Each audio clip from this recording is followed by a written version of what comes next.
વિદ્યાર્થી મિત્રો, મારી યુટ્યુબ ચેનલમાં તમારું હાર્દિક સ્વાગત છે।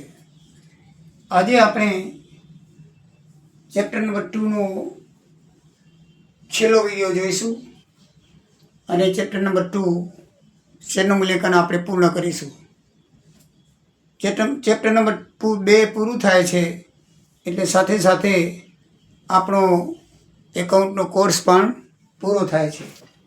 તમારા 4 યુનિટ હતા, એમાંથી યુનિટ નંબર 1 અને 2 પાઘડીનું મૂલ્યાંકન અને શેરનું મૂલ્યાંકન આપણે ચલાવી દીધા અને સંયોજનના હિસાબો અને સમાવેશના હિસાબો કચ્છ યુનિવર્સિટી સાથે આપણે પૂર્ણ કર્યા। એટલે આમ તમારા એકાઉન્ટનો કોર્સ આજે પૂરો થાય છે।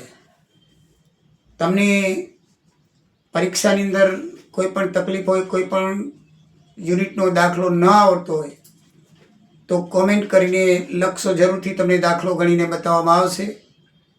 પરીક્ષાની તૈયારી તમે કરતા રહેજો। નજીકમાં જ છે પરીક્ષા, SSC વાળાની 12મા વાળાની પરીક્ષા ચાલુ છે।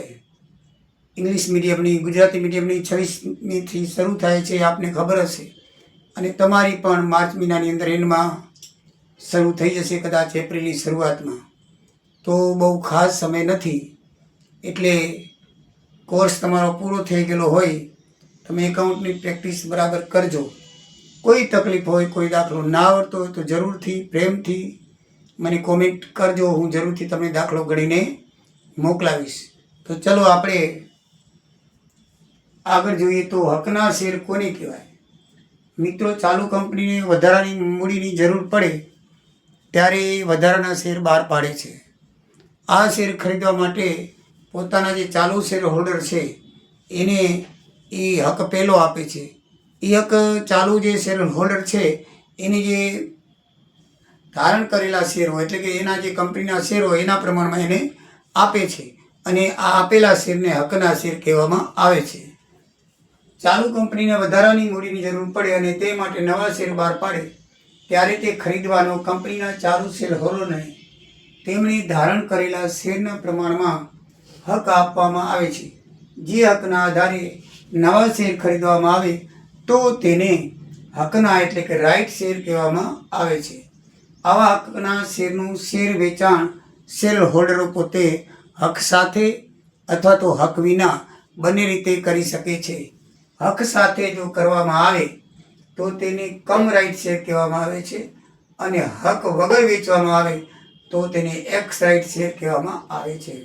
ગુજરાતીમાં આ હકના શેરનું શેર હોલ્ડર પોતાના હક સાથે અથવા હક વગર વેચાણ કરી શકે છે। હક વિના શેર વેચવામાં આવે તો તેને હક બાદ કહેવાય, હક બાદ વેચાણ કહેવાય, અને હક સાથે વેચવામાં આવે તો તેને હક સાથે કમ રાઇટ શેર કહેવામાં આવે છે। જ્યારે હક સાથે શેર હોલ્ડરો વેચાણ કરવા માંગે ત્યારે હકની કિંમત નક્કી કરવામાં આવે છે અને હકની કિંમત નક્કી કરવા માટેનું એક આ સૂત્ર છે। શોર્ટની અંદર R બરાબર small r upon n plus r in bracket m ઓછા s। અહીંયા R બરાબર એટલે શેરની કિંમત, સ્મોલ r એટલે હકના શેરની કિંમત, n એટલે જૂના શેરની કિંમત, અને m એટલે શેરની બજાર કિંમત, અને s એટલે શેરની કંપનીએ માંગેલ કિંમત। આ રીતે એનું સૂત્ર છે। આપણે દાખલો જોઈએ। એક કંપનીના 10 રૂપિયાના શેરની બજાર કિંમત 24 રૂપિયા છે। કંપની દર 4 શેરે એક શેર ₹14નો ભાવે ખરીદવાનો હક આપે છે, તો હકની કિંમતની ગણતરી કરો।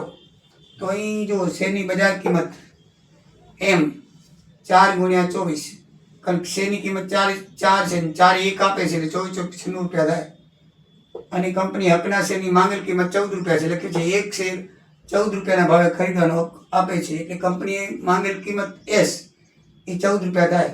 હકના શેરની કિંમત 1, એની સામે મળતા શેર 4, અને કુલ શેર 5 થાય। કેટલા થાય? 4। એક હકનો શેર, એની સામે મળતા 4, તો બેની કિંમત કેટલી થાય? તો 24 ચોખ્ખું 96 રૂપિયા। એક શેરની કિંમત 4 રૂપિયા છે, 24 રૂપિયા છે, 4 ના કેટલી થાય? 96, અને બોનસનો શેર 1 મળે, બરાબર છે, તો એ 14 રૂપિયાના ભાવનો, કેટલા રૂપિયાના ભાવનો? 14 એટલે એક શેરની કુલ 5 શેરની કિંમત 110 થાય. કેટલી થાય? 4 શેરની સામે એક શેર મળે એટલે કુલ 5 શેરની કિંમત 110 રૂપિયા થાય. તો જૂના શેરનો બજાર ભાવ કેટલો થાય? 24 રૂપિયા જે ભાવ છે તે એમાંથી આ 110 ભાગ્યા 5 કરો એટલે 22 50 110 22 જે શેર છે એ શેરની કિંમત બાદ કરો એટલે 2 રૂપિયા આવે. કેટલી આવે?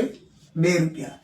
એ આપણે સીધી સાદી ગુજરાતીમાં શોધ્યું, પણ એમ ના શોધવું હોય તો સૂત્રનો ઉપયોગ કરીને શોધી શકાય.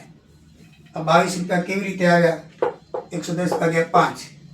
સૂત્રની રીતે શોધો તો જો આર એટલે કે શેરની બજાર કિંમત, શેરની કિંમત, સ્મોલ આર એટલે એક શેરના હકના શેરની કિંમત એક શેર કેટલા આપે છે? 4.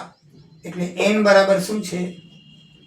n બરાબર આપણે જોઈએ તો જૂના શેરની સંખ્યા 1, એના બદલામાં નવા શેર 4 એટલે 1 + 4. m એટલે શેરની બજાર કિંમત કેટલા રૂપિયા છે? 24 રૂપિયા.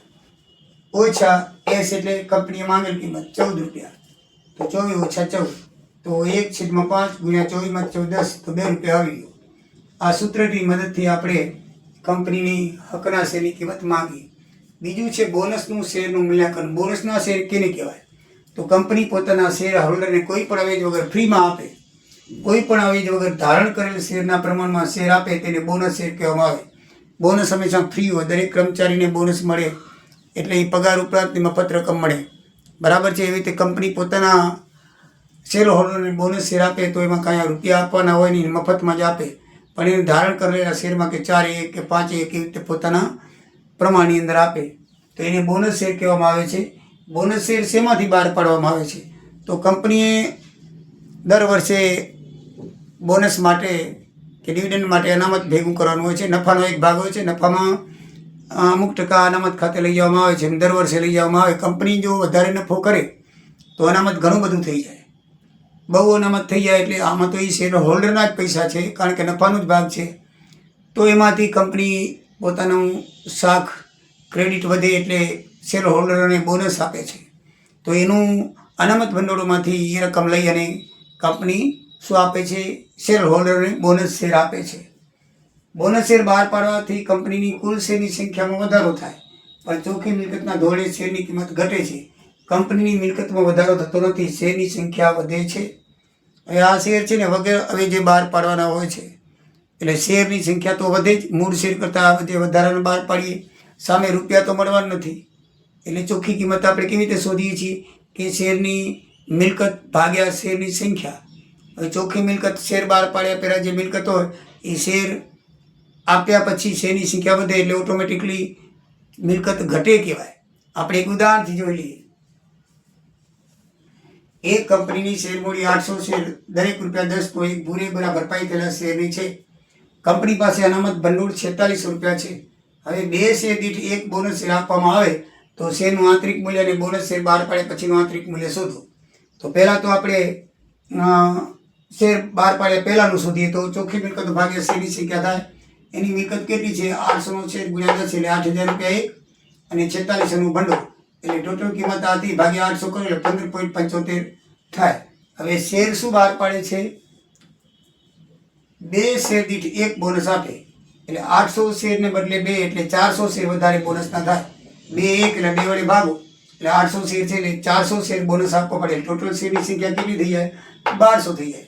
હવે શેર બાળ્યા પછી તમે એની જ વસ્તુ જુઓ, 8000 + 46 એટલે 1200 તો 10.50 આવ્યા. શેરની સંખ્યા વધી ગઈ. આમ બોનસ શેર આપવાથી શેર મૂડી વધે છે, પણ શેર મૂલ્ય ઘટે છે. શેર મૂલ્ય શું થાય છે? ઘટે છે. કંપનીની મિલકતમાં વધારો થતો નથી. એ બાબત તમે ધ્યાનમાં રાખજો મિત્રો. બરાબર છે. હવે આ ચેપ્ટર તમારું પૂરું થાય છે. કોઈ પણ પ્રશ્ન બાકી રહેતો નથી. તો એના મોસ્ટ આઈએમપી પ્રશ્નો તમને જણાવી દઉં કે શેરના મૂલ્યાંકન અને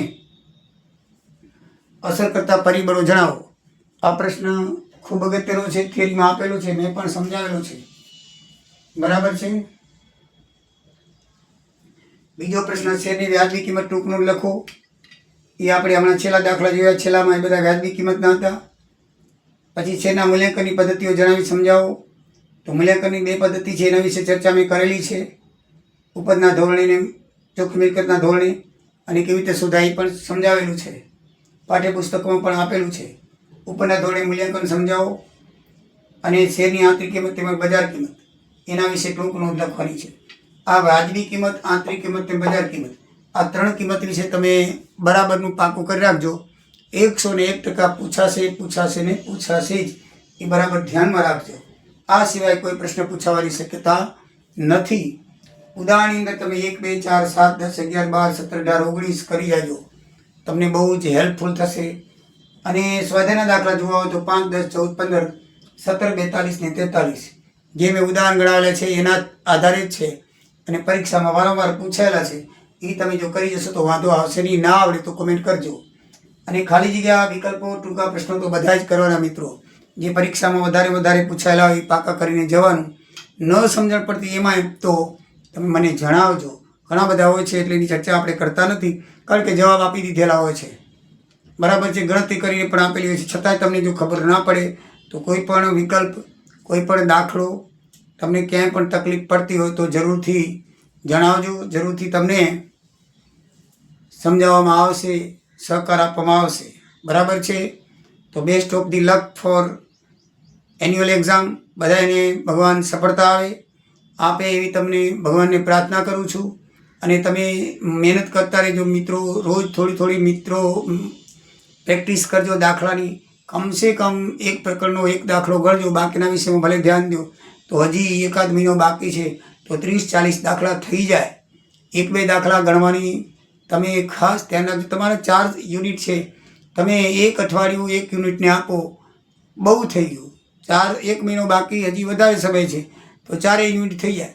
1 મહિનો 1 યુનિટને આપવાનો, એટલે કે 1 અઠવાડિયે 1 યુનિટને આપવાનું. કહેવાનો મતલબ એ કે અઠવાડિયામાં યુનિટ પૂરું થઈ જાય. રોજના 1-2 દાખલા ગણો. 7 દાખલા માંડ હોય, 7-8 અથવા 10 હોય તો 1-2 ગણો. બાકીના વિષયમાં બીજે ધ્યાન દો. તો આ રીતે તમે મહેનત કરતા રહેજો. પ્લસ ક્યાંય તમને તૂટી લાગે તો મને સંભાળજો, હું તમને હેલ્પ કરીશ. બરાબર છે. જય સિયારામ, જય દ્વારિકાધીશ. આવજો.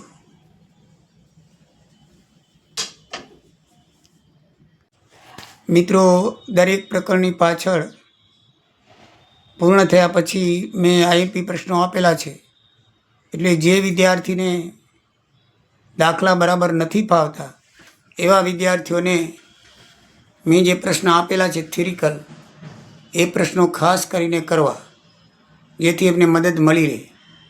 દરેક પ્રકરણ પૂરું થયા પછી આઈએમપી પ્રશ્નો આપેલા છે. આ પ્રકરણના આઈએમપી પ્રશ્નો આ મુજબ છે. દાખલા આપેલા છે, ઉદાહરણ આપેલું છે અને પ્રશ્નો આપેલા છે. તો આ રીતે તમારે થિયરિકલ પ્રશ્નો જરૂરથી કરવા, જેથી તમને પરીક્ષાની અંદર મદદ મળી રહેશે. જય સિયારામ, જય દ્વારિકાધીશ.